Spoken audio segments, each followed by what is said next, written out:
kami Tuhan, Kau berkati kami semua yang ada di sini Tuhan. Kau berkati juga Pak Kristianto Tuhan yang akan mengajar kami Tuhan. Supaya apa yang diajarkan kepada kami Tuhan, boleh kami mengerti Tuhan. Kau berkati juga alat yang kami pakai Tuhan, supaya bisa berjalan dengan baik. Hanya di dalam nama Tuhan Yesus Kristus kami berdoa dan ucap syukur. Haleluya. Amin. Amin. Amin. Shalom Silakan, teman-teman Pak. semuanya. Ya. Salam. Tuh, saya minggu lalu sempat nggak bisa karena ada pelayanan, jadi minta maaf. Tapi coba saya mau tanya dulu deh sama teman-teman. Masih ingat apa yang terakhir yang kita pelajari waktu itu dengan saya 2 minggu yang lalu? Ayo, masih ada yang ingat nggak? Doa penyembahan. Doa, pujian penyembahan. Oke, hari ini kita akan masuk ke dalam pujian penyembahan ya. Oke, sudah bisa terlihat ya di layar ya? Oke, sebentar. Jangan bisa. Oke, pujian dan penyembahan. Ya, kita sama-sama baca di dalam Mazmur 22 ayat yang keempat. Saya sudah tuliskan di situ. Yuk, sama-sama kita baca. 1, 2, 3. Padahal engkaulah yang kudus yang bersemayam di atas puji-pujian orang Israel. Amin. Teman-teman, doa pujian penyembahan itu adalah satu kesatuan yang sebenarnya tidak bisa dipisahkan. Artinya begini, kalau kita berdoa, pasti di dalamnya ada pujian. Kalau kita menyembah, di dalam penyembahan pun ada doa dan pujian. Jadi waktu kita memuji Tuhan, ya, kalau teman-teman nyanyikan lagu pujian, perhatikan di setiap lirik lagu-lagu yang kita nyanyikan, pasti di dalamnya itu ada unsur permohonan doa, ada unsur pernyataan kasih, yaitu penyembahan kepada Tuhan.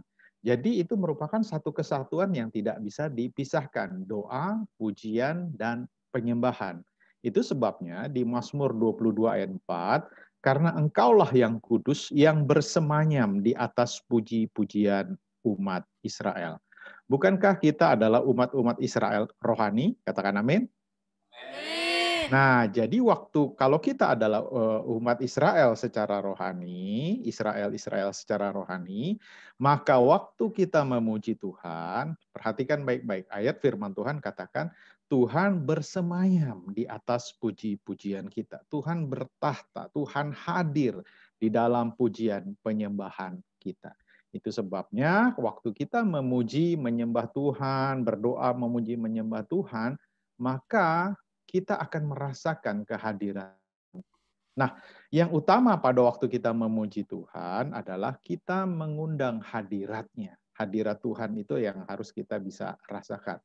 Itu sebabnya di dalam Kisah Rasul 15 ayat 16, kemudian aku akan kembali membangunkan kembali pondok Daud yang telah roboh dan reruntuhannya akan kubangun kembali dan akan kuteguhkan. Kenapa Allah Tuhan berfirman tentang pondok Daud? Karena ada satu kerinduan dari Tuhan agar setiap umatnya itu kembali membangun pondok Daud. Pondok Daud itu berbicara tentang doa, pujian, penyembahan. Lihat bagaimana gaya kehidupan dari seorang Daud. Daud itu adalah seorang raja, seorang anak Tuhan yang luar biasa. Di dalam kehidupannya dia tidak bisa lepas dari doa, pujian, penyembahan. Nah, oleh sebab itu kerinduan terbesar ya yang Tuhan inginkan di akhir zaman ini ya. Allah ingin agar doa, pujian, penyembahan itu merupakan hal yang penting dalam sebuah ibadah ya. Baik itu di dalam perjanjian lama, perjanjian baru, saat ini pun ya Allah rindu sekali agar kita di dalam pola ibadah kita, di dalam kehidupan kita kehidupan kita selalu harus diwarnai dengan doa, pujian, dan penyembahan. Nah, teman-teman, apakah pujian itu? Kita akan masuk ke dalam pujian. Jadi pujian adalah ekspresi kekaguman ya. Kita mengucap rasa syukur kepada Allah untuk apa yang telah Ia lakukan ya. Jadi pujian adalah satu ekspresi kekaguman di mana kita mengucap syukur kepada Allah apa yang dapat kita lakukan ya. pujian kita adalah ekspresi, ya. Namanya ekspresi itu berarti kelihatan, dari luar bisa kelihatan. Yuk kita buka Mazmur 103, ya. Firman Tuhan katakan, ada yang bisa bantu saya? Mazmur 103 ayat yang sebentar.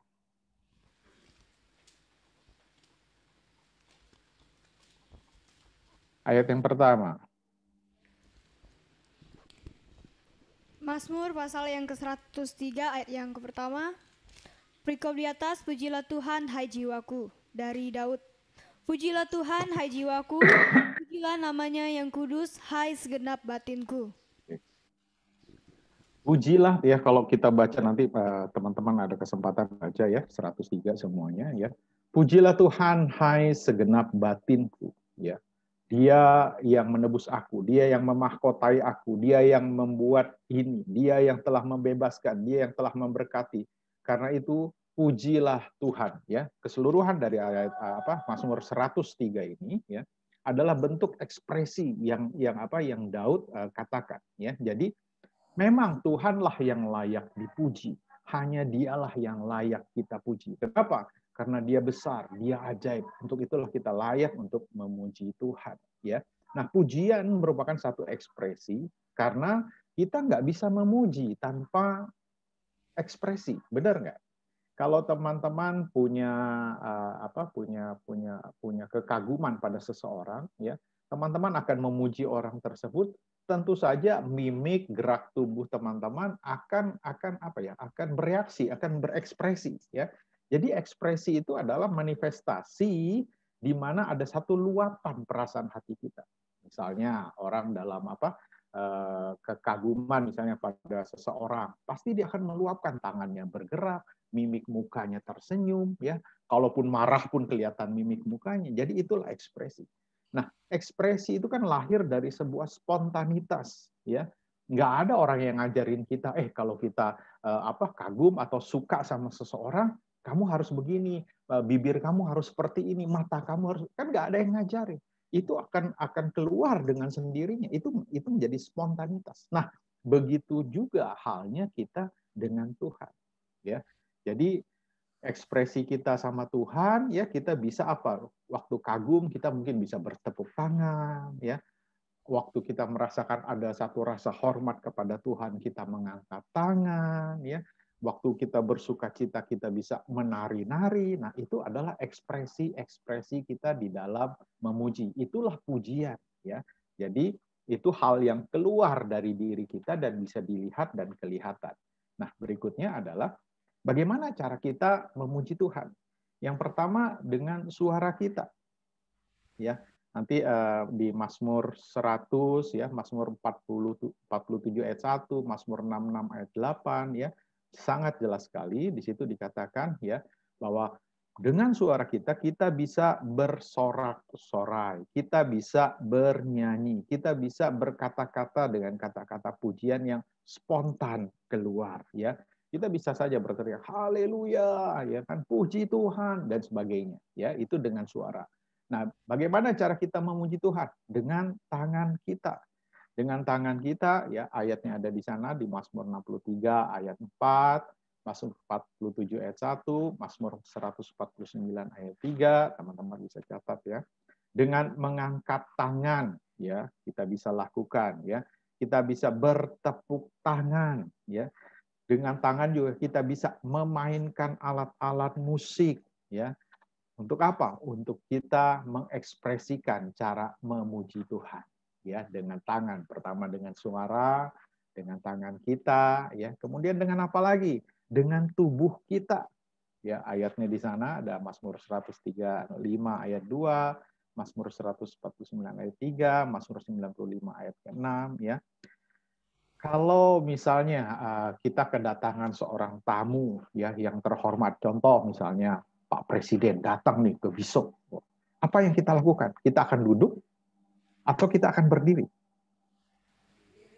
Berdiri, kan? Sebagai bentuk kekaguman, sebagai bentuk yang orang yang dihormati hadir dalam sebuah ruangan, maka kita bisa mengekspresikannya kekaguman itu dengan berdiri, dengan menghormati, dengan kita berdiri. Demikian halnya pun kita kepada Tuhan dalam sebuah ibadah. Tanpa worship leader, tanpa pemimpin pujian, tanpa pendeta misalnya menyuruh, kita pun bisa langsung berdiri. Karena apa? Karena kita merasakan Tuhan hadir.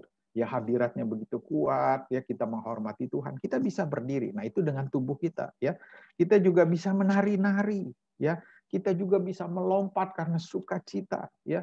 Ataupun kita juga bisa bersujud, berlutut. Nah, itulah beberapa ekspresi yang dapat kita lakukan dalam kita memuji Tuhan. Artinya, dengan tubuh kita bisa menunjukkan rasa hormat kita dengan berserah, dengan menyembah, dengan bersuka, ya. Jadi ada poin-poin yang harus kita perhatikan di dalam memuji Tuhan. Jadi kita nggak kaku-kaku juga di dalam pujian. Itulah pujian kita kepada Tuhan. Jadi jangan sampai nanti waktu memuji kita kayak patung diam. Teman-teman, kalau ibadah dalam sebuah gereja, teman-teman hanya duduk tanpa ekspresi, muka kaku, badan kaku. Kira-kira enak nggak sih? Tidak. Kayaknya kita sedang ngapain gitu di gereja yang kayak gitu ya, nggak? Tetapi kalau kita di gereja, di dalam sebuah ibadah, kita bisa bersorak-sorai, meluapkan ekspresi kita, hati kita, kekaguman kita, ya. Tangan kita bisa angkat, ya, kita bisa menyembah Tuhan, dengan tubuh kita bisa meloncat, bisa berlutut. Wow, itu satu sukacita. Dan itu yang Tuhan mau. Nah, ayat-ayat yang tadi teman-teman catat, itu ada semua. Jadi, kalau dibilang, oh itu nggak alkitabiah, yuk kembali lihat ya apa yang Alkitab katakan tentang pujian, cara kita memuji Tuhan. Nah, ada 7 ekspresi ya kata Ibrani tentang pujian, sehingga kita akan semakin mengerti tentang ini. Yang pertama adalah yadah, ya, yadah. Nah, coba bisa baca di dalam Mazmur 7 ayat 18. Ada yang bisa bantu saya? Makanya kitab Mazmur menjadi referensi tentang banyak pujian dan penyembahan. Itulah Daud luar biasa sekali menulis tentang Mazmur ini. Yuk, Mazmur 7. Mazmur pasal 17 ayat yang ke-8. Pasal 7 ayat yang ke-18. Aku hendak bersyukur kepada Tuhan karena keadilannya dan bermazmur bagi nama Tuhan yang maha tinggi. Amin. Nah, kata bersyukur ya kalau nanti teman-teman selidiki di dalam bahasa Ibraninya itu adalah yadah. Yadah itu kalau nanti teman-teman cari di dalam kamus bahasa Ibrani, ya nanti mungkin ada pengajar lain yang akan mengajarkan. Yadah itu adalah ekspresi mengangkat tangan, ya, tanda penyerahan dan pengagungan. Jadi yadah itu kita melepaskan tangan ke atas, mengangkat tangan, yang artinya kita menyerahkan diri kepada Tuhan. Ya, jadi waktu kita mengangkat tangan kita di dalam memuji menyembah, ya, itu kalau bahasa Ibraninya artinya iadah, kita mengucap syukur, ya, mengangkat tangan artinya kita mengagungkan Tuhan, kita menyerahkan diri kita, kekaguman kita kepada Tuhan, itu iadah. Yang kedua adalah todah, ya, nanti ada di Mazmur 100 ayat 4a, ya. Itu artinya dari yodah itu adalah mengaminkan perkataan atau iya mengucap syukur, setuju dengan perkataan Tuhan, mengucap syukur untuk segala keadaan. Jadi waktu kita mengucap syukur, pujian dinaikkan, ya sebagai korban persembahan. Nah, dalam situasi yang nggak enak sekalipun, ya semua keadaan itu menunjang kita tetap untuk bisa memuji Tuhan. Justru saat itulah kita harus memuji, menyembah Tuhan. Nah, kalau teman-teman ingat kisah dari Paulus dan Silas, ya, waktu mereka dibelenggu, mereka dipenjara, ya, dalam keadaan yang nggak memungkinkan, yang nggak enak, dalam kesakitan, habis disiksa, ya, apa yang mereka lakukan? Mereka tetap memuji Tuhan. Sehingga apa? Maka mukjizat terjadi atas mereka. Yang terjadi adalah, ya, mereka dibebaskan. Ya, penjara itu bergetar, ya. Terus belenggu mereka terlepas, dan bukan itu saja yang luar biasa, kepala penjara dan seisi rumahnya itu bertobat menerima Tuhan Yesus. Jadi jangan kita memuji, ya, menyembah itu dalam keadaan sukacita aja, dalam keadaan yang nggak enak pun kita harus bisa memuji Tuhan. Katakan amin. Amin. Ya, saya bersukacita sekali, ya. Yang berikutnya adalah halal. Ya. Nah, halal ini banyak digunakan di dalam Perjanjian Lama, kata halal ya, bahasa Ibrani tentang pujian. Arti dari halal itu adalah ekspresi dari pujian dan kebanggaan atau suatu ekspresi yang bersinar, memancar ya. Jadi orang lain tuh ngelihat kalau kita melakukan halal itu seperti orang bodoh gitu loh ya. Itu sebabnya kata haleluya itu haleluya itu adalah terdiri dari kata halal dan Yahweh. Jadi menjadi haleluya ya. Jadi waktu kita berkata haleluya, ekspresi kita itu seperti halal ya. Ekspresi yang memancarkan satu sukacita, kekaguman yang orang lain lihatnya itu seperti orang bodoh, seperti orang gila, bahkan seperti orang yang aneh. Contoh, ketika Daud menari-nari di hadapan tabut Allah, istrinya ya putri Saul ya anak Saul kemudian berkata, kamu tuh raja Israel mau menari seperti seorang budak. Ingat ya seperti itu ya, istrinya berkata seperti itu. Apa jawaban Daud? Ya kelihatan bodoh ya kan, kata istrinya kelihatan bodoh, kelihatan aneh ya. Nah justru Daud berkata begini, kalau untuk Tuhan yang lebih hina daripada ini pun aku akan lakukan. Wow, bentuk kekaguman. Jadi kalau nanti ada orang bilang, ih lu aneh, ih kamu aneh, ih kamu kayak orang gila. Loh nggak apa-apa, kita gila di hadapan Tuhan, kita mengekspresikan, kita memuji. Orang lain boleh berkata kita gila, kita aneh. Tapi itulah ekspresi kita, itulah halal kita. Ya, bagaimana kita mengungkapkan isi hati kita, ya bentuk kekaguman kita, sayang kita sama Tuhan, kita bisa menari-nari. Nah, itulah arti kata halal. Ya. Jadi halal bukan karena haram halal, bukan itu maksudnya ya, tapi halal dalam bahasa Israel itu adalah ekspresi pujian kebanggaan kepada Tuhan ya, seperti ya orang bodoh ya dalam tanda petik. Jadi orang ngelihatnya kayaknya bodoh gitu, kayak orang bodoh ya seperti Daud ya. Saya berharap teman-teman akan gila-gilaan ya buat Tuhan ya. Buat Tuhan apa saja kita lakukan. Amin. Semangat sekali. Nah, yang berikutnya adalah syabah ya. Syabah itu artinya bersorak dengan nyaring tanpa rasa malu memuji Tuhan ya. Dalam ibadah misalnya kita bisa berekspresi dengan mengeluarkan suara sorak-sorai ya, kita bisa saja berteriak haleluya gitu ya kan. Puji Tuhan, hosana bagi raja ya kan, seperti itu. Nah, contohnya adalah ingat ketika bangsa Israel mengelilingi tembok Yeriko ya. Ketika hari terakhir, mereka diperintahkan Tuhan untuk bersorak-sorai dengan nyaring ya, tanpa rasa malu. Apa yang terjadi? Tembok Yeriko menjadi rubuh. Nah, saya percaya teman-teman akan berani bersorak-sorai, nyaring dengan bangga tanpa rasa malu ya di dalam memuji Tuhan. Itulah kata syabah ya. Yang berikutnya adalah barak. Barak adalah pujian yang memberikan penghormatan untuk memberkati Tuhan. Tetapi ekspresinya ditunjukkan dengan cara berlutut atau sujud. Jadi waktu teman-teman mengekspresikan di dalam memuji Tuhan dengan berlutut, bersujud, ya, saudara teman-teman sedang memberikan satu penghormatan dengan sikap meninggikan Tuhan. Jadi waktu teman-teman berlutut, ya, bersujud itu dalam bahasa Israel, Ibrani itu dibilang barak.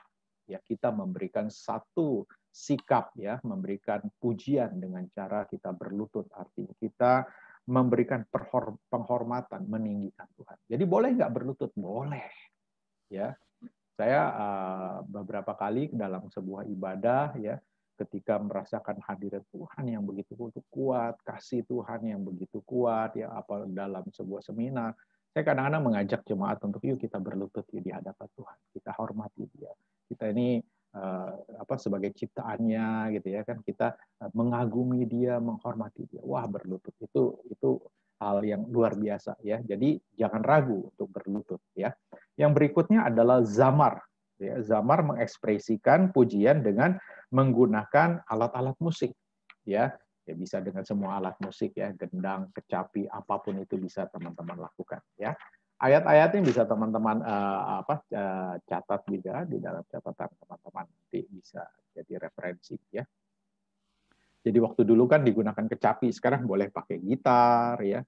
Bisa bernubuat juga dengan diiringi alat musik, nyanyi-nyanyikan laguan pujian yang spontan, bahkan kita bisa memuji Tuhan dengan kata-kata nubuatan dan sebagainya ya. Nah, yang berikutnya yang terakhir adalah tehilah ya, tehilah. Bukan teh sariwangi yang tadi pagi teman-teman minum, tetapi tehilah. Tehilah itu adalah menyanyikan kidung pujian secara spontan ya. Jadi tehilah itu adalah bentuk halal yang seperti orang aneh, orang gila tadi, tetapi dinyanyikan, dilagukan. Ya, kalau tadi halal kan ekspresi kita bisa menari, berjoget, ya kan, memuji Tuhan, ekspresi kita. Nah, kalau tehilah itu bisa menari, ya, bisa bergoyang apapun ya, tetapi kita menyanyikan, kita melagukan. Nah, itu itu yang dimaksud dengan tehilah ya. Mungkin saat kita masuk di dalam roh ya, di dalam pujian bahan ya. Nah, orang akan melihat kita aneh gitu ya kan. Tapi itulah ekspresi yang Tuhan ajarkan di dalam memuji Tuhan ya. Jadi inilah bentuk daripada 7 dari kata Ibrani tentang ekspresi atau tentang pujian ya. Nah, yang berikutnya adalah kita akan belajar tentang penyembahan ya. Beda nggak definisi tentang pujian dan penyembahan? Ya, tentu saja berbeda. Ya, kenapa? Kalau pujian ekspresinya itu lebih bersinar, bercahaya, atau keluar, ya kekaguman yang keluar yang bisa dilihat. Nah, kalau penyembahan itu ekspresinya lebih kepada kasih, pengagungan juga, penghormatan juga, ya kepada seluruh keberadaan Allah, ya dengan kita menunjukkan rasa hormat tapi yang dalam, yang sifat ekspresinya meluap keluar tidak seperti pujian tetapi lebih ke dalam, lebih ke deep, lebih ke hati kita ya, ditujukan dan kita lebih tenang ya. Kita lebih mungkin kita dengan bersujud, kita mengangkat tangan ya, dengan mengeluarkan air mata, kita merasakan ekspresi kasih, mengasihi Tuhan. Nah, itulah penyembahan. Ya, jadi kalau pujian lebih ke sorak-sorai ya kita ekspresinya ya, karena kita menghormati Tuhan, mengagumi Tuhan ya. Tetapi kalau penyembahan itu lebih sifatnya dalam. Itu lebih sifatnya kekaguman kita sama Tuhan, tetapi mainnya itu di hati gitu. Walaupun kelihatan ekspresinya dengan mengangkat tangan, tapi tidak seheboh atau tidak seperti pujian ya. Penyembahan itu lebih dalam. Nah, bagaimana ekspresi daripada bentuk penyembahan dalam bahasa Ibrani ya. Nah, ada 3 kata dalam bahasa Ibrani dan Yunani untuk menggambarkan ekspresi penyembahan ya. Yang pertama adalah syahah ya. Aduh, ini saya nggak terlalu bisa menyebutkan, nanti mungkin Pak Jonathan lebih ngerti ya tentang bahasa Ibrani. Artinya sujud ya, bertelut ya, berlutut dengan dahi menempel di lantai, tiarap dengan sikap penuh hormat, ada di ayatnya di situ ya. Artinya pada zaman dahulu ya, orang-orang Israel itu menghormati Tuhan karena lawatan Tuhan atau kemuliaan Tuhan yang sedemikian besarnya di bait Allah, itu para imam itu sampai tersungkur ya. Para imam itu memuji Tuhan, yang mereka lakukan adalah ya itu tadi, syahah itu ya, dengan rasa dengan sekujur tubuh mereka sujud menyembah Tuhan. Nah, itulah bentuk rasa penyembahan, rasa hormat yang didasari rasa kasih kepada Tuhan. Karena kita mengasihi Tuhan. Itulah maksud dengan kita bersujud tiarap di hadapan Tuhan ya. Itu ekspresi penyembahan. Yang kedua adalah proskuneo ya, ini bahasa Yunani. Nah, ini seringkali dipakai kebanyakan di dalam perjanjian baru. Artinya penyembahan ya, seluruh kata penyembahan dalam kitab Wahyu, kalau teman-teman nanti baca di dalam kitab Wahyu itu menggunakan kata proskuneo. Proskuneo itu diartikan dari akar katanya itu merujuk kepada ini ya, kepada seekor anjing. Kalau teman-teman ada piara anjing, anjing itu paling senang kalau kita pegang lehernya, maka anjing itu akan menjilat tuannya. Ya. Nah, anjing menjilat tuannya itu menggambarkan kasihnya, kesetiaannya. Jadi kalau diartikan secara umum, proskuneo itu berarti menyatakan kasih atau mencium, itulah proskuneo. Ya, sikapnya seperti anjing yang menjilati tangan tuannya. Ya, itulah bentuk kasih kita kepada Tuhan. Aduh, ya seperti seekor anjing itu dia sangat mengasihi tuannya, ya mengekspresikannya seperti itu. Itu maksud dari kata proskuneo. Ya, berikutnya adalah latreo. Ya, dalam bahasa Yunani yang menunjukkan penyembahan juga. Ya, nah arti katanya adalah melayani atau tindakan melayani. Menyenangkan Tuhan dengan melayani Dia. Melakukan sesuatu untuk menyenangkan Tuhan. Nah, apa yang teman-teman lakukan dengan belajar, kemudian belajar juga untuk melayani, itu teman-teman sudah melakukan bentuk penyembahan kepada Tuhan. Ya. Nah, apa yang dapat kita lakukan, apa yang dapat kita perbuat ya di dalam pelayanan ya, misalnya nolong orang lain ya, setia melakukan pelayanan, ya setia teman-teman belajar dengan mengikuti peraturan-peraturan yang sudah dibuat, ya.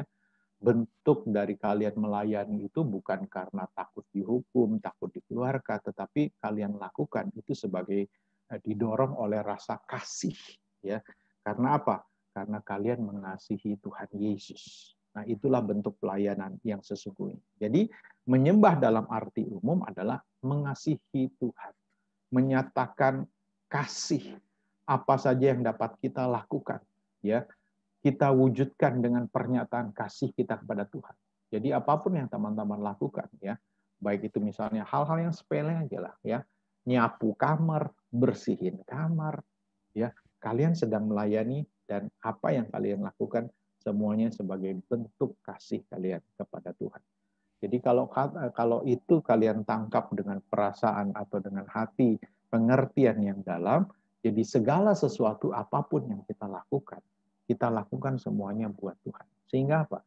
Sehingga waktu kita mau melakukan hal-hal yang buruk, ya, sehingga waktu ketika iblis mencobai kita untuk jatuh di dalam dosa, kita akan bertanya pada diri kita sendiri, apakah yang kita lakukan ini menyenangkan Tuhan? Amin.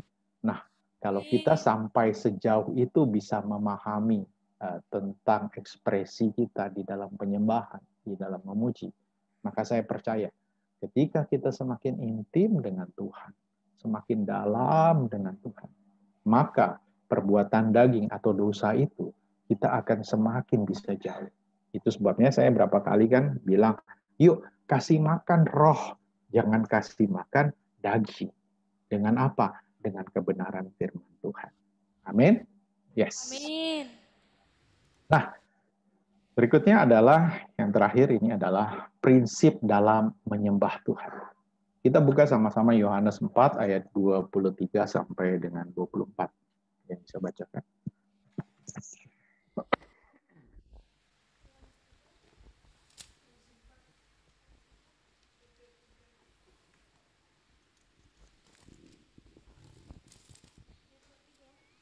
Yohanes 4 ayat 23.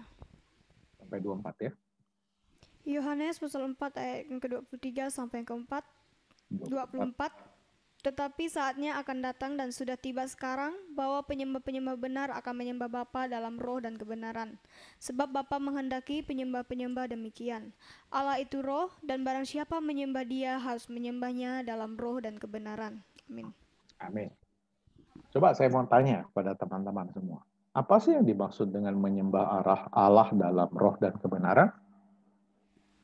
Yang bisa jawab?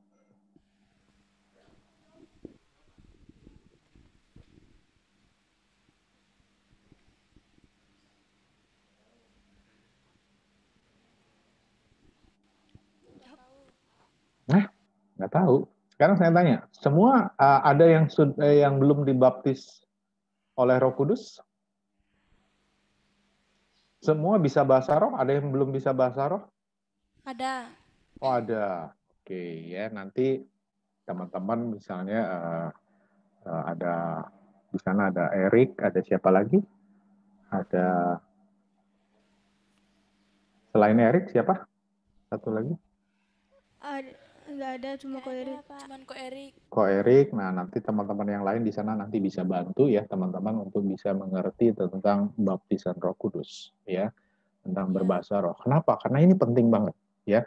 Kalau kita baca ayat Yohanes 4 ayat 23 sampai 24 ya, yang Tuhan mau adalah agar kita bisa menyembah Dia di dalam roh dan kebenaran. Nah, ini menjadi fokus penting kita di dalam penyembahan. Kenapa? Perhatikan. Fokus penyembahan kita itu adalah Tuhan Yesus. Penyembahan itu lahir dari sebuah keintiman, seperti hubungan bapak dengan anaknya, ya. Jadi kalau kita tidak memahami penyembahan itu karena apa? Karena sebuah hubungan, maka doa, pujian, penyembahan itu hanya seperti apa ya? Seperti biasa aja, seperti rutinitas agamawi. Nah, Tuhan nggak mau itu. Tuhan mau penyembahan, doa, pujian, penyembahan itu harus lahir dari sebuah keintiman. Yang pertama adalah seperti bapak dengan anak. Ya, kalau kita sebagai anak kita punya papa atau punya bapak di rumah, ya. Nah, seperti itulah hubungan kita dengan Tuhan. Jadi bukan sebuah hubungan yang formalitas. Kita nggak mungkin kan ngomong sama papa minta uang misalnya. Papa, aku anakmu, minta uang jajan papa. Kan nggak gitu kita ngomong sama papa kita, nggak formal. Kita nggak harus tulis surat permohonan kepada papa kita. Kita bisa dengan manja, ya, dengan kasih, Pak, bagi duit dong, Pak. Aku lagi pengen jajan bakso nih, Pak. Bagi dong, Pak. Ya, 5.000 aja, Pak. Ya, 10.000 ya puji Tuhan lah, gitu ya. Wah, coba orang tua mana sih yang nggak senang ketika anaknya, ya, kalau nanti kalian sudah dewasa sebagai seorang papa atau sebagai seorang mama, kalian mau anak kalian datang kepada kalian dengan kaku gitu loh, dengan formal kan enggak. Kita mau kan anak kita itu apa ya, punya hubungan yang intim kan, manja, pegang papahnya, peluk mamahnya, kan seperti itu, betul? Betul. Kita akan merasakan apa ya, bentuk kasih. Nah, itu yang Tuhan mau. Fokus penyembahan kita itu seperti itu. Begitu juga seperti seorang mempelai pengantin. Bukankah kita punya hubungan dengan Tuhan adalah sebagai kita anak-anak Tuhan. Tuhan adalah Bapa kita. Begitu juga Tuhan Yesus mengajarkan kita adalah mempelai Kristus. Nah, itu yang Tuhan mau. Ada hubungan kasih, ada hubungan cinta yang dalam. Itu sebabnya di dalam doa, pujian, penyembahan. Kalau fokus kita adalah kepada kita, itu salah besar. Seringkali orang fokusnya itu bukan kepada Yesus. Fokusnya adalah mengasihani diri sendiri. Jadi waktu kita doa, muji, menyembah Tuhan, kita lebih banyak, Tuhan tolong aku, Tuhan, aku lagi dapat masalah. Bukannya nggak boleh, tetapi fokus kita adalah kita minta supaya Tuhan lebih nyelesain masalah kita. Kita lebih di dalam muji nyembah kita seperti apa ya? Seperti Tuhan denger loh. Ini aku nih, aku lagi butuh, aku lagi punya masalah. Tuhan perhatiin dong. Bukan itu. Yang Tuhan mau fokus kita di dalam menyembah, memuji, dan berdoa. Itu bukan mengasihani diri sendiri. Bukan Tuhan itu fokus ngelihat kita, oh kamu lagi susah, ya aku bantu. Bukan itu yang Tuhan mau. Yang Tuhan mau adalah fokus penyembahan kita, pujian kita, doa kita adalah yuk kita nyembah. Walaupun kita lagi kesusahan. Paulus dan Silas, dia waktu mengangkat pujian, penyembahan, waktu dia berdoa, mereka nggak bilang gini, Tuhan kami lagi di penjara nih Tuhan. Tuhan kami hampir mati, tolong Tuhan. Dia nggak ngomong seperti itu. Dia nyanyi, dia mengagungkan Tuhan. Nggak diminta pun apa yang terjadi. Penjara itu bergetar. Belenggu mereka terlepas. Dan mereka nggak berhenti sampai di situ. Mereka tunjukkan Tuhan yang mereka sembah itu hidup. Sehingga kepala penjara dan seisi keluarganya, seisi rumahnya, itu bertobat terima Yesus sebagai Tuhan. Coba kalian bayangkan, ketika fokus kita ya di dalam doa, pujian, penyembahan adalah mengagungkan Tuhan, ya fokus kita adalah kepada Yesus, maka dampaknya luar biasa, bukan bagi kehidupan kita, tetapi bagi sekitar kita, bagi pelayanan kita, bagi lingkungan kita. Amin. Itu sebabnya di dalam pujian, doa, pujian, penyembahan, fokus kita adalah Tuhan Yesus, bukan diri sendiri, bukan masalah kita. Amin. Jadi jangan salah ya di dalam doa pujian penyembahan. Fokusnya itu adalah Tuhan. Itu sebabnya kita harus mengenal Tuhan. Harus sungguh-sungguh mengenal Tuhan. Memahami siapa Tuhan. Makanya terus baca Alkitab. Terus setia di dalam sekolah ini. Karena kalian sedang diajar habis-habisan untuk bisa mengenal pribadi Tuhan yang sesungguhnya. Supaya apa? Supaya kalian benar-benar cinta mati-matian akan Tuhan. Sehingga apa? Sehingga kalian mengerti ya bahwa tiba sekarang saatnya penyembah-penyembah yang benar akan menyembah Bapa di dalam roh dan kebenaran. Yang kedua, kenapa menyembah Bapa harus dalam roh? Itu yang saya bilang tadi. Pentingnya dibaptis dalam roh dan bahasa roh agar kita bisa menyembah dalam roh. Yuk kita buka 1 Korintus 15 ayat yang ke-15.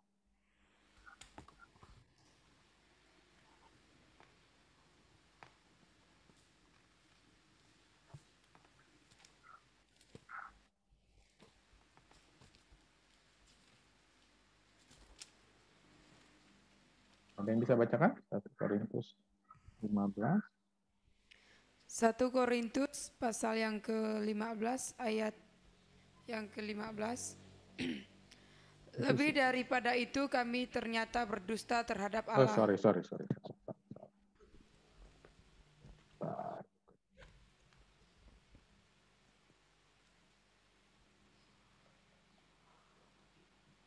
Ya.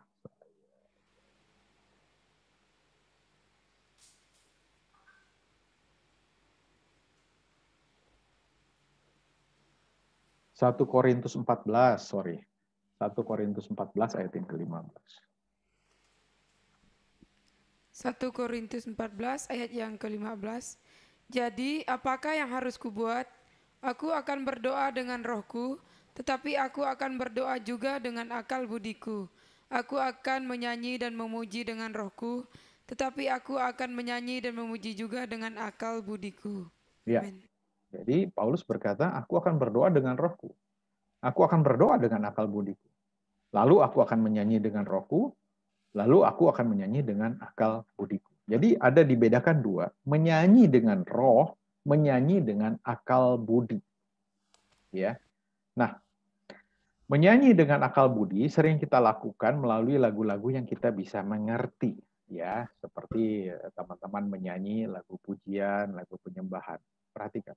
Tetapi ketika seseorang dipenuhi oleh Roh Kudus dan sudah dibaptis di dalam Roh Kudus, ada manifestasi roh yang keluar sehingga ia berkata-kata dengan bahasa roh dan Roh Kudus membantu dia di dalam berdoa dan menyembah.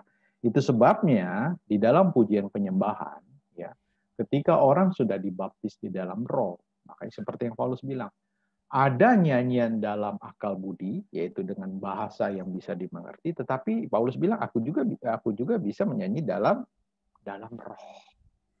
Nah, yang dimaksud menyembah dalam roh, ya, atau berdoa atau menyanyi, memuji di dalam roh, ya, itulah ekspresi perasaan kita sebagai roh kita kepada Tuhan. Itu pentingnya menyembah dalam roh. Nah, kalau teman-teman belum dibaptis secara roh, belum bisa berbahasa roh, yuk minta sama Tuhan.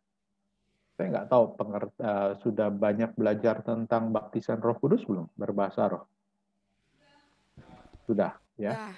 Nah, itu penting banget untuk teman-teman mendapatkan baptisan Roh Kudus, bahasa roh, ya. Supaya apa? Supaya kalian bisa menyembah di dalam roh. Ya. Kenapa? Gini loh. Ada orang bisa menyanyi. Orang nggak kenal Tuhan juga bisa sih nyanyi lagu rohani. Ya, kalau teman-teman lihat beberapa orang, saya pernah nonton di YouTube. Contohnya waktu itu yang terkenal adalah Pak Wiranto. Ya, Pak Wiranto kan seorang yang bisa dibilang bukan Kristen, tidak mengenal pribadi Yesus, tapi dia menyanyikan lagu rohani. Bisa nggak? Bisa. Nggak ada salah, bisa. Tapi fokus dia pertama ya pada lirik lagu. Hati dia nyanyikan fokusnya bukan kepada Yesus, tidak beriman kepada Yesus. Ya enggak? Nah, dia menyanyikan, memuji, itu bukan dalam roh. Itu bentuk akal budi. Nah, saudara dan saya, teman-teman semuanya, adalah orang pribadi yang mengenal siapa Kristus dan beriman kepada Tuhan Yesus. Sehingga yang Tuhan mau, ya, bukan hanya kita berfokus kepada Tuhan Yesus di dalam doa pujian penyembahan, tetapi yang Tuhan mau adalah roh kita juga bisa memuji, menyembah, dan berdoa dalam roh. Itu pentingnya. Kalau kita tidak bisa menyembah Tuhan di dalam roh, maka ada sesuatu yang kurang sih sebenarnya. Kenapa? Ingat, kita diciptakan memang dari debu tanah, tetapi ada esensi bagian yang dari seluruh ciptaan hanya kita yang dihembuskan oleh nafas roh Allah. Jadi ada bagian Allah di dalam kehidupan kita, sehingga ada dorongan untuk kita mencari Tuhan, yaitu roh Allah ada di dalam diri kita. Sehingga apa? Sehingga yang Tuhan mau bukan hanya akal budi saja yang bisa menyembah, tetapi juga roh kita juga harus bisa menyembah. Amin. Itu penting. Nah, itu yang Tuhan mau di dalam Yohanes 4:23-24 itu adalah supaya kita bisa memuji, doa memuji, menyembah itu bukan hanya dengan akal budi saja, tetapi juga dalam roh. Karena dalam roh lah kita bisa mengenal Allah lebih lagi, mengenal Tuhan lebih lagi. Ya, jadi nanti ada satu tugas nih ya buat Ko Erik dengan yang lain ya, untuk lebih mengajarkan teman-teman di sana supaya bisa mengerti lagi tentang baptisan roh dan bahasa roh. Ya. Nah, terakhir adalah menyembah Bapa harus dalam kebenaran. Ya. Tanpa kekudusan tidak seorang pun dapat melihat Tuhan. Nah, kita sudah dikuduskan oleh darah Kristus. Saya mau tanya, jadi kita ini harus menyembah Allah dalam keadaan benar, artinya dalam keadaan kudus. Karena tanpa kekudusan kita nggak bisa melihat Tuhan. Pertanyaan saya, teman-teman sudah dalam kebenaran belum? Amin. Apa buktinya?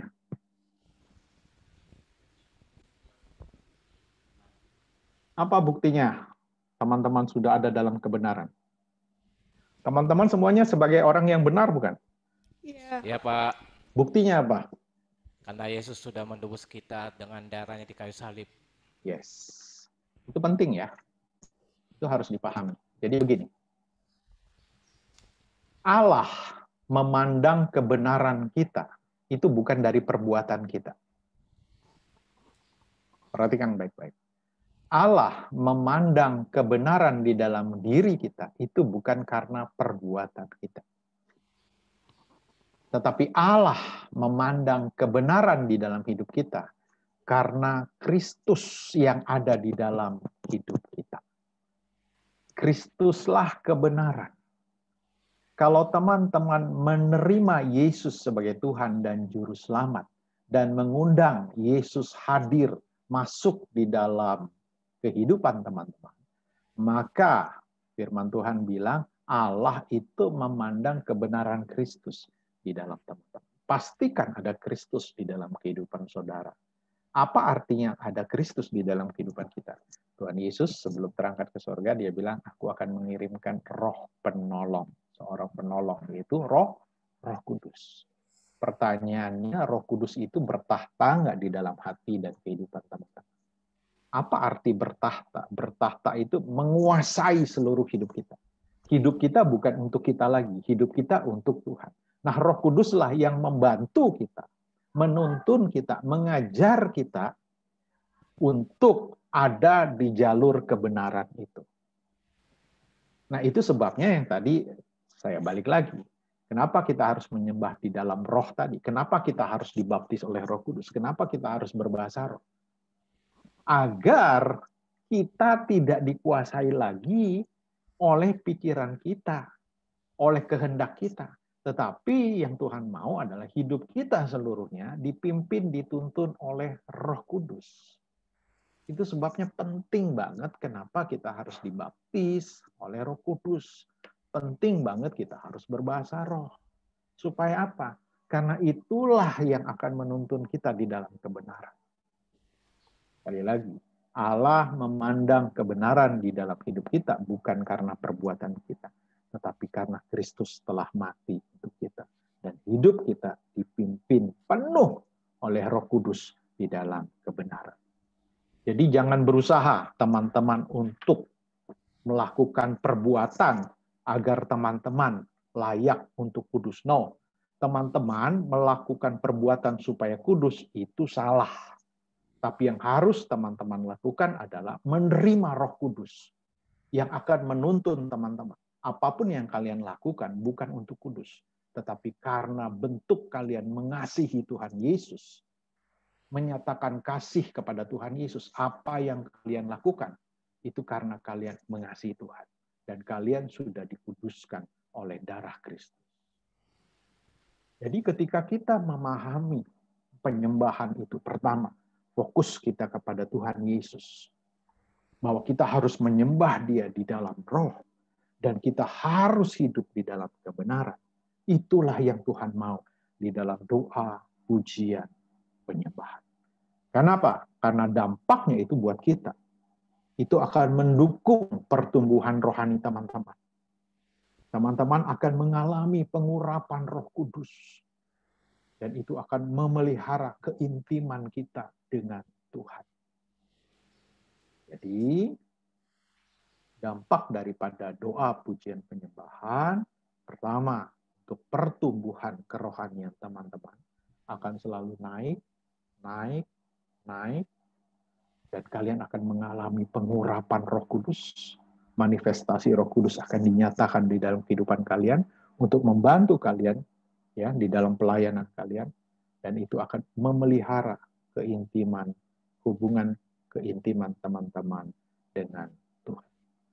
Nah, kalau kita mengerti lebih lagi tentang doa, pujian, penyembahan, inilah yang Tuhan mau ya di akhir zaman ini adalah supaya Pondok Daud atau doa, pujian, penyembahan ini dipulihkan. Bayangkan ketika semua orang memahami dengan benar, dengan baik tentang doa, pujian, penyembahan. Wow, penuaian jiwa itu akan terjadi besar-besaran. Ya, kenapa? Teman-teman coba deh, kalau ada kesempatan, bagaimana teman-teman bisa buka pujian, lagu-lagu pujian penyembahan yang dinyanyikan oleh beberapa teman-teman yang punya talenta. Saya suka lihat di kolom komentar. Bahkan mereka yang dari agama lain bilang begini, aduh Kak, saya diberkati walaupun saya bukan Kristen. Pujian penyembahan itu bisa memberkati orang yang tidak mengenal Yesus. Ada beberapa orang yang terima Yesus sebagai Tuhan dan Juru Selamat karena gara-gara dengar pujian penyembahan, lagu pujian penyembahan. Nah, Amen. Saya berharap ya ini akan menjadi berkat buat kita semua ya teman-teman. Nah, yang terakhir ya sebenarnya ada diskusi tapi nggak tahu nih waktunya, sepertinya sedikit sekali ya. Nah, masih ada waktunya. Oke, ya coba dalam diskusi ini apa sih yang masih kurang dalam kehidupan doa, pujian, penyembahan teman-teman secara pribadi? Ada nggak yang masih kurang? Coba saya mau tanya satu-satu deh. Jujur satu-satu.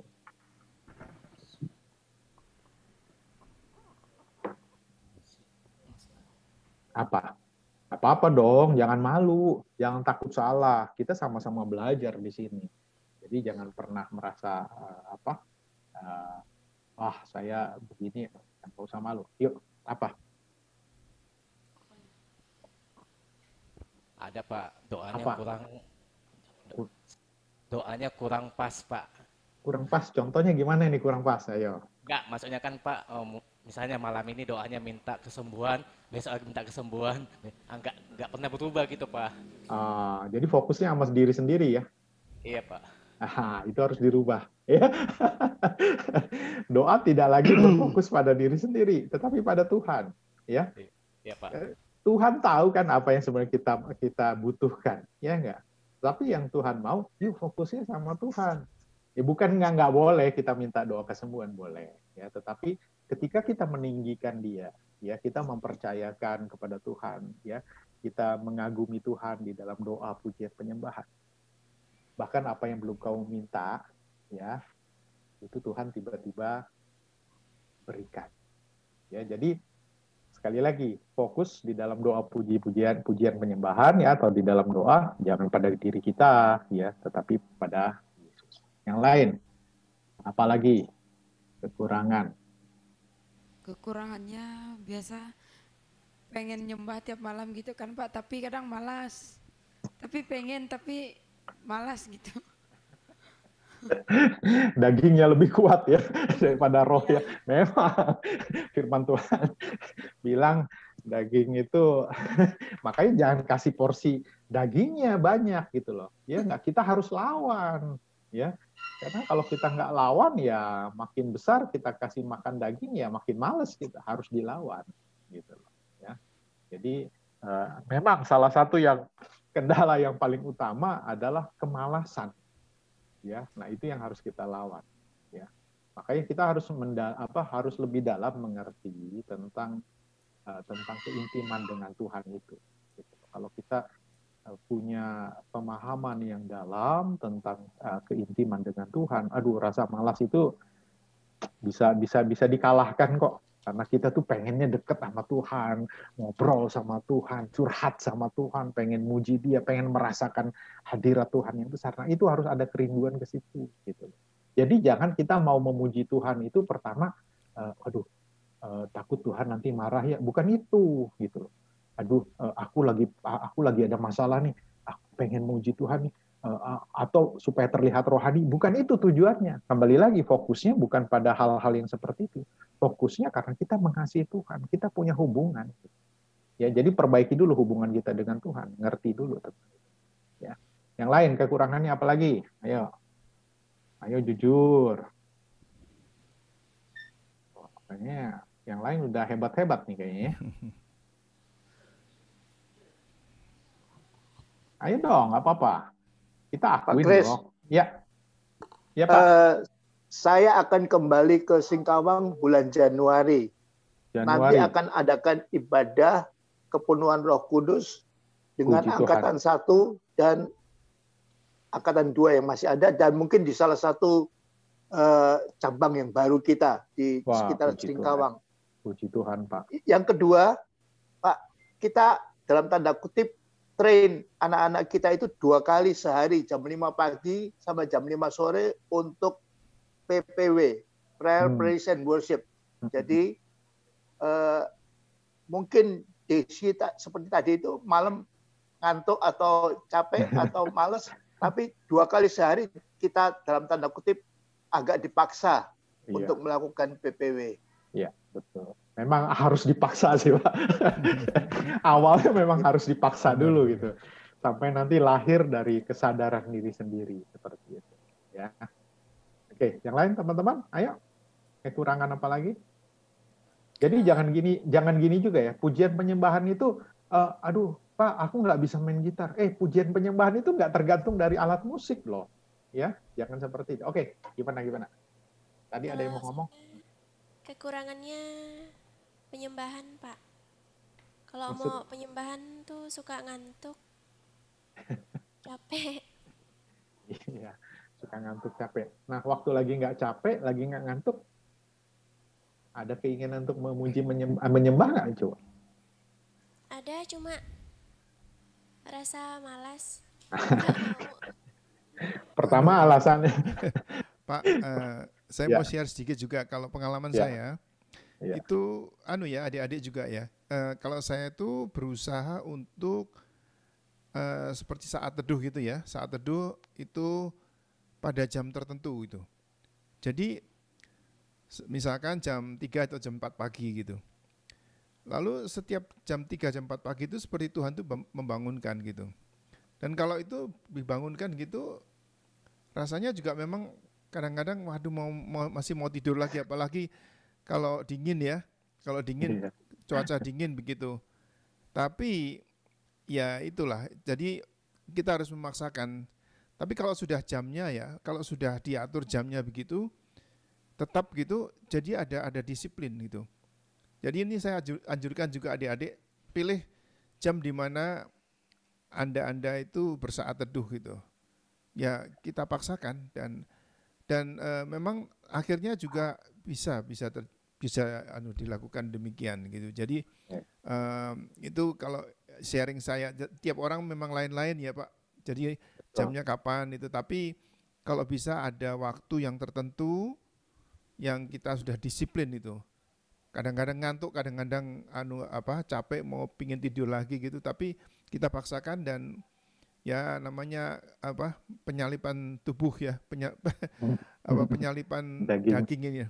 Jadi nanti akhirnya Tuhan akan berkati. Luar biasa, terima kasih itu. Jadi gini teman-teman, memang alasan pertama capek, ngantuk. Oke, pas lagi nggak capek, lagi nggak ngantuk, punya nggak keinginan seperti itu? Ada, tapi males. Wah kan banyak tuh kan, jadi runtutannya banyak banget gitu ya. Nah jadi gini loh teman-teman, hal yang sederhana adalah coba waktu lagi, kan ada waktu istirahat ya. Nah waktu kalian istirahat, coba renungin deh. Kalau saya adalah kadang-kadang suka merenungkan gini.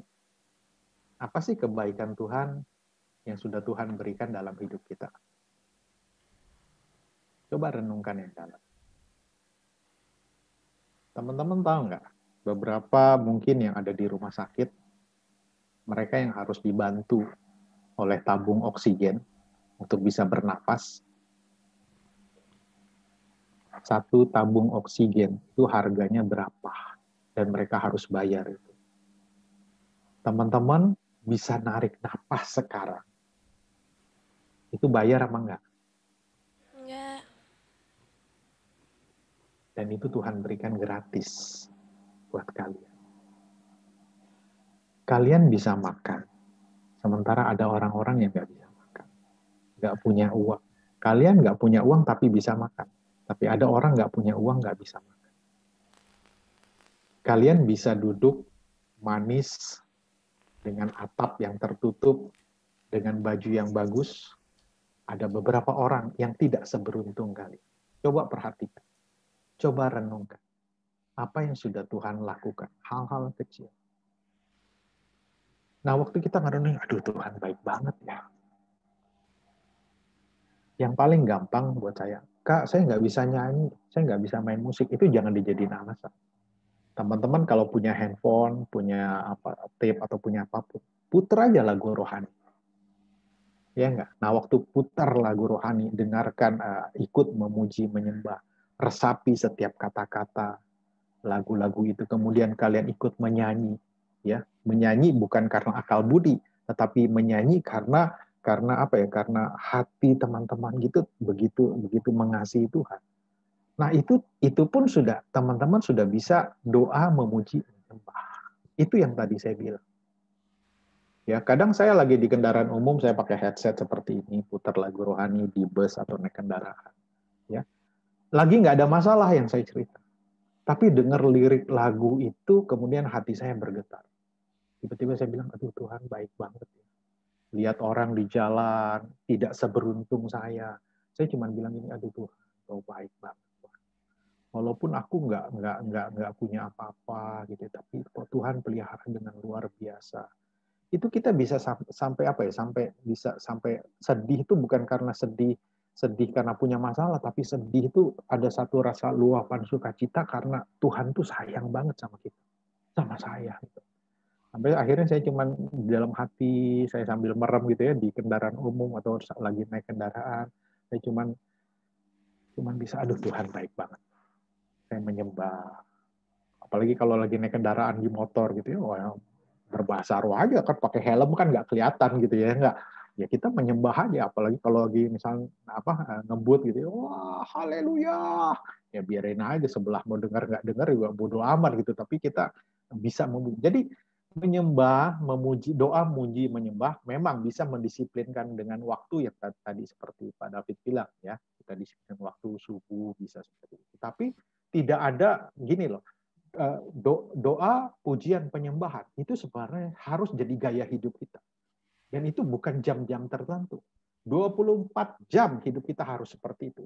Loh, lantas kita nggak boleh ngelakuin apa-apa. No, bukan itu maksudnya. Tetapi di dalam hati kita, di dalam hidup kita, ya kita itu ya harus doa, pujian, penyembahan. Iya nggak? Misalnya lagi motong bawang, emang nggak bisa doa? Bisa nggak? Bisa kan? Kita kan nggak seperti orang-orang dalam agama tertentu kan, harus dalam kondisi kudus. No, no. Kita bisa. Kita lagi apa aja kita bisa kok. Doa di dalam hati, bersenandung memuji Tuhan. Bisa kita lakukan. Nah, itu yang Tuhan mau. Jadi gaya hidup dalam keseharian kita. Amin. Tapi lebih bagus memang kita punya waktu khusus, baik itu saat teduh, ya. Nah, coba deh kalian gini deh. Coba minta sama Tuhan. Tuhan, aku mau punya waktu khusus, kasih waktu khusus Tuhan untuk aku bisa doa, memuji, menyembah. Perhatikan loh. Tiba-tiba Tuhan bisa bangunkan kalian subuh-subuh loh. Kalian udah nggak bisa tidur. Saya kadang-kadang gitu. Tiba-tiba saya nggak bisa tidur, dibangunkan jam 3, jam 4. Nah, kadang-kadang waktu itu saya mikir, kenapa ya saya nggak bisa tidur lagi? Oh, saya baru ngerti. Ini Tuhan nyuruh saya untuk doa. Nah, waktu saya mulai doa, masuk doa pujian penyembahan, dan mulai. Ya, Roh Kudus mulai banyak bicara. Minta sama Tuhan. Ya, dan itu harus dilawan. Ya, oke. Yang lain, apalagi kekurangannya? Ada lagi? Kayaknya. Oke. Pak Ya. Chris. Ya, silakan Pak.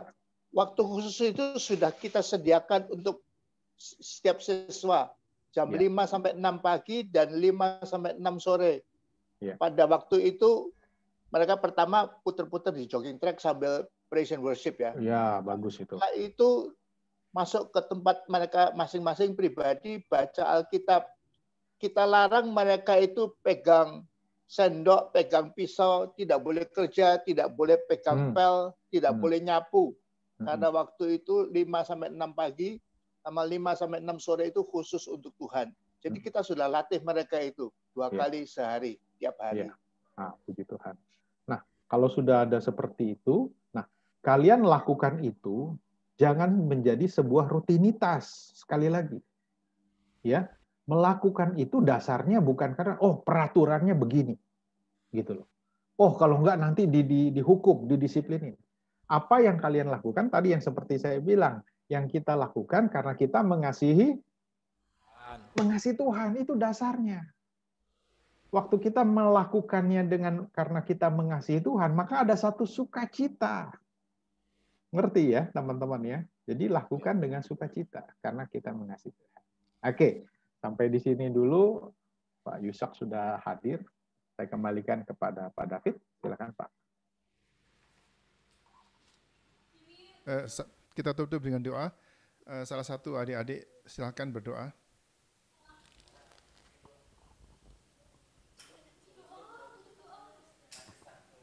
Yuk silakan cepat nih. Tuhan Allah Bapa di surga, terima kasih atas penyertaan-Mu Tuhan pada pagi hari ini Tuhan kami telah menyelesaikan Kerasan dikit coba. Kerasan dikit coba tolong Sarah.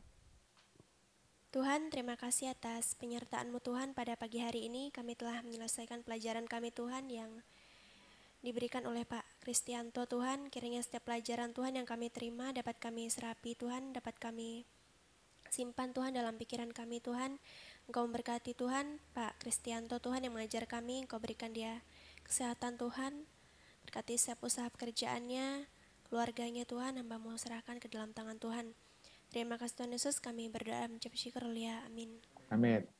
Terima kasih Pak semuanya, Chris, Pak David, terima kasih, teman-teman. sampai jumpa minggu depan. God bless you semuanya. Tuhan berkati. Yes.